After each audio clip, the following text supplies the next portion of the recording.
আজকে যে রেসিপিটি নিয়ে এসেছি সেটা শুরু করার আগে কিছু কথা না বললেই নয়। আসসালামু আলাইকুম, তাসনিমস মমস কিচেনে আপনাদের সবাইকে ওয়েলকাম। এটি একটি শাক, এর নাম ঘাটকোল বা খারকোল।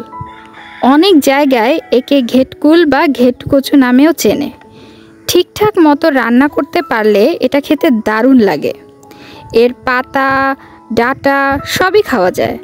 গ্রীষ্ম ও বর্ষা সিজনে এমন তরতাজা দেখতে লাগে মনে হয় এখনই রান্না করি। খুব বেশি দাম নয়, প্রচুর পরিমাণে ভিটামিন সি আর আয়রন রয়েছে যা রক্তে হিমোগ্লোবিন বৃদ্ধি করে। আমি তো বলবো, যে পরিবারে মেয়েরা সবজি বাজারে যান তারা নিজেদের কথা চিন্তা করেই এক আঁটি শাক কিনে নিয়ে আসতে পারেন। আর পুরুষ সদস্য যদি বাজার করেন তবে তাদের আনার জন্য মনে করিয়ে দিন। এমন ভরপুর ভিটামিন সমৃদ্ধ খাবার কেন ছেড়ে দিবেন?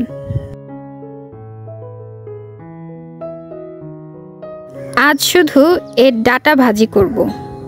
ডাঁটাগুলোর উপরের আঁশ ছাড়িয়ে ছোট ছোট করে কেটে ভালোভাবে ধুয়ে নিতে হবে। ভিডিওতে যেভাবে দেখিয়েছি সাধারণত কচু বা কচু জাতীয় শাকগুলো এভাবেই আঁশ ছাড়িয়ে কেটে নিতে হয়।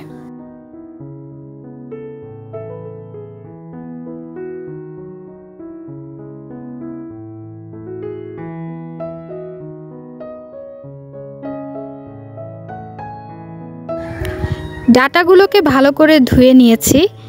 আজকে এই শাকটা আমরা ভাজি করব নারকেলের দুধ দিয়ে।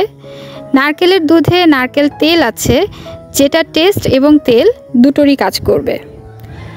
এছাড়াও শাকটা ভাজি করতে লাগবে আরও বেশ কিছু উপকরণ। চলুন সেগুলো দেখে নেওয়া যাক। এখানে আমি একটা ছোট সাইজের নারকেলের অর্ধেকটা দুধ করে নিয়েছি। আর নিয়েছি 2টা মাঝারি সাইজের পেঁয়াজ কুচানো, কয়েক কোয়া রসুন, 3টা কাঁচামরিচ, লবণ 1/2 চা চামচ, রসুন বাটা 1/2 চা চামচ, হলুদ 1/2 চা চামচ এবং জিরা বাটা কম 1/2 চা চামচ। স্ক্রিনে দেখানো উপকরণগুলো দিয়ে এবার আমরা শাকটা সিদ্ধ করব।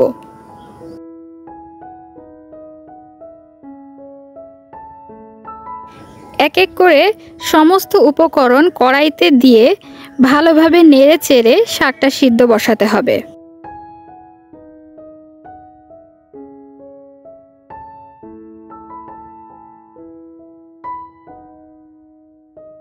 নারকেলের দুধ বাদে এতে আর কোনো এক্সট্রা পানি আমরা দেব না, কারণ ঘাটকোল থেকে এমনি কিছু পানি বের হবে, যেটা দিয়েই পুরো শাকটা সিদ্ধ হয়ে যাবে।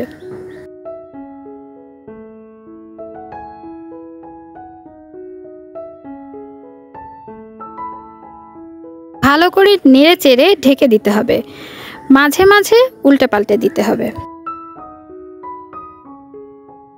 ঘাটকোল থেকে বের হওয়া পানি এবং নারকেলের দুধ টেনে ঘাটকোল সিদ্ধ হওয়া পর্যন্ত মাঝারি আঁচে আমরা এটাকে জাল দিব। ঘাটকোল ঠান্ডা হওয়া পর্যন্ত অপেক্ষা করব। এরপর মিক্সিতে বা শিলপাটায় এটাকে বেটে নেব। আরও একটি তথ্য এখানে দিয়ে রাখি, এই শাকের মধ্যে ক্যারোটিন নামে একটি পুষ্টি উপাদান আছে যা পর্যাপ্ত তেল ছাড়া দেহে শোষিত হতে পারে না। তাই এই শাকটি রান্না করতে একটু বেশি তেল দিবেন। ঘাটকোল আজকে রান্না করব চিংড়ি মাছ দিয়ে। এখানে আমি কিছু মাঝারি সাইজের চিংড়ি খোসা ছাড়িয়ে ভালো করে ধুয়ে মাঝখান থেকে কেটে নিয়েছি। কড়াইতে তেল গরম হলে একটু হলুদ লবণ দিয়ে হালকা ভেজে নেব। খানিকক্ষণ উল্টে পাল্টে চিংড়ি মাছের গায়ের পানিটা শুকিয়ে গেলে এর মধ্যে একটু আস্ত জিরা আর একটু রসুন কুচি দিয়ে দিব। আর দিব একটা বড় সাইজের পেঁয়াজ আর 2টা তেজপাতা। দিয়ে দিব একটা শুকনো মরিচ। ভালো করে নেড়ে চেড়ে চিংড়ির সাথে এই সব কিছুকে ভেজে নিব। চিংড়ি মাছটা খুব কড়া করে ভাজবো না, কারণ এটাকে সফট রাখবো। এরপর এর মধ্যে দিয়ে দিব ব্লেন্ড করে রাখা ঘাটকোল।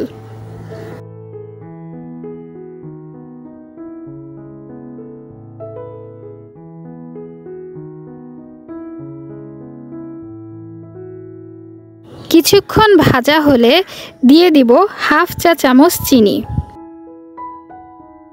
ঘাটকোলের পানি শুকিয়ে ভাজা ভাজা হয়ে না যাওয়া পর্যন্ত মিডিয়াম আঁচে এটাকে নাড়তে হবে।